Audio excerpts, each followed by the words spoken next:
Quand êtes-vous arrivé au Canada? C'était en 1951, au mois de juillet. Je venais d'avoir 5 ans. Mes parents avaient décidé de quitter la France pour venir au Canada.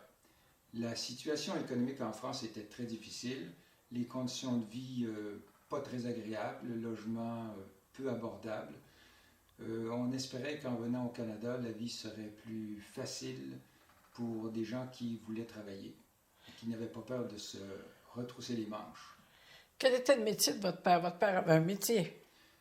Oui, mon père était boulanger, ouvrier boulanger. Votre mère, est-ce qu'elle travaillait aussi en France? En France, ma mère était secrétaire dans une compagnie pendant la guerre. Après la guerre, elle a été obligée de quitter son emploi pour s'occuper de ses enfants. En fait, c'était les salaires qui étaient très bas. Le travail il ne manquait pas en Non, France. les salaires étaient effectivement peu élevés, mais il y avait du travail pour à peu près tout le monde pour une bouchée de pain. Alors les perspectives d'avenir étaient très limitées et on pensait qu'au Canada, avec beaucoup de travail, on arriverait à quelque chose de plus imposant qu'en France. Alors, vous êtes arrivé en juillet au Canada ou Et au effectivement, Canada? nous sommes arrivés à la fin du mois de juillet au Canada. On avait pris un bateau, le SS Europa, qui était un cargo transformé pour l'occasion en transport d'immigrants. C'était un gros bateau à coque noire, avec une seule cheminée, le confort limite, mais quand même très acceptable.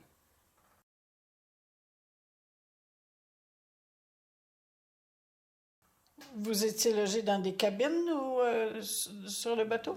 Oui, dans des cabines, nous étions tous les quatre dans la même cabine.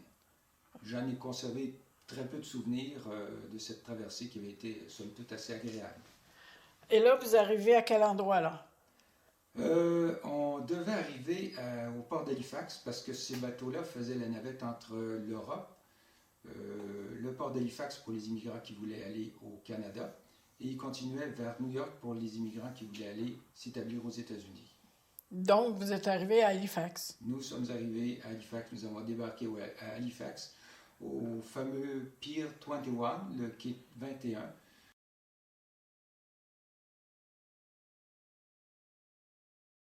par où à peu près tous les immigrants européens sont passés pour venir s'établir au Canada. Et là, en arrivant, est-ce qu'il y avait des examens médicaux? Est-ce qu'il y avait des choses spéciales qu'on vous demandait en rentrant? Non, les examens médicaux avaient déjà été passés à l'ambassade du Canada à Paris pour s'assurer que les aspirants immigrants étaient en bonne santé. Au Canada, il y avait un examen médical sommaire pour s'assurer que les immigrants étaient quand même en bonne forme physique. Et quelle était votre première impression La première impression. du Canada? On m'avait raconté qu'au Canada, c'était un vaste pays qui était couvert de forêts. Il y avait des Indiens, avec ou sans plumes, qui se promenaient partout, et il y avait beaucoup de neige. Imaginez ma déception là, immense de voir en arrivant en Nouvelle-Écosse qu'au lieu des grandes forêts, c'était la ville d'Halifax. Il n'y avait pas un brin de neige, évidemment. On était au mois de juillet. Quant aux Indiens, à plumes ou sans plumes, on n'en a pas vu du tout.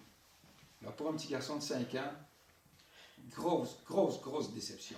Alors, vous êtes demeuré combien de temps à Halifax? On est resté peut-être 24 heures à Halifax, le temps de récupérer les bagages et embarquer ces bagages dans un train qui stationnait tout près du quai 21.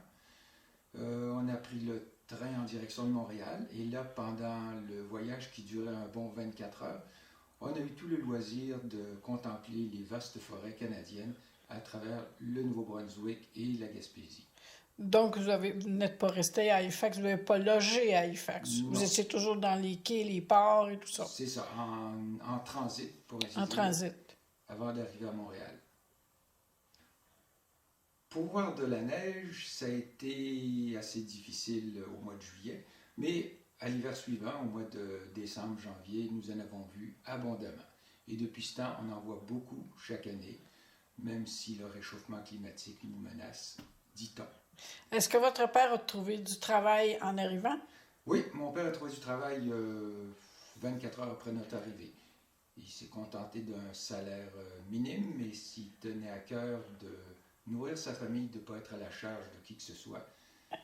Et c'était un travail de boulanger ou...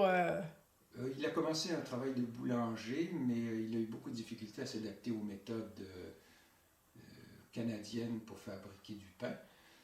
Lui, il est habitué aux boulangeries françaises avec le façonnage des pains à la main et la fabrication de baguettes ainsi que ça se faisait en France. Et votre mère, Ma mère, elle vous gardait? s'est contentée de garder sa famille, mais dès qu'elle a eu l'occasion, elle s'est trouvée un emploi de secrétaire à l'hôpital Sainte-Justine, l'ancien hôpital qui était sur la rue Saint-Denis à l'époque. Alors, j'avais fini par voir des vastes forêts au Canada, de la neige aussi. Quant aux Indiens, ben là, c'était un petit peu plus difficile. Il a fallu aller voir à Caughnawaga, l'ancien nom de la réserve de Kanawake, lors de certaines manifestations culturelles. Et on a eu l'occasion et le privilège de voir des fêtes indiennes. C'est ainsi que je suis devenu, aux yeux de mes cousins restés en France, une espèce de héros. Je vivais au milieu d'Indiens, dans de vastes forêts couvertes de neige.